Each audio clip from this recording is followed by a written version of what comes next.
los del tercer año que están preparando. Primeramente, dos temas en conjunto, en forma conjunta.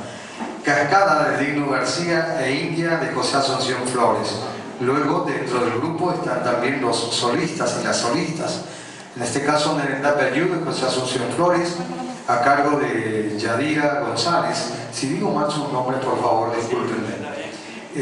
Pájaro Campana de Félix Pérez Cardoso, a cargo de Hernán Villar.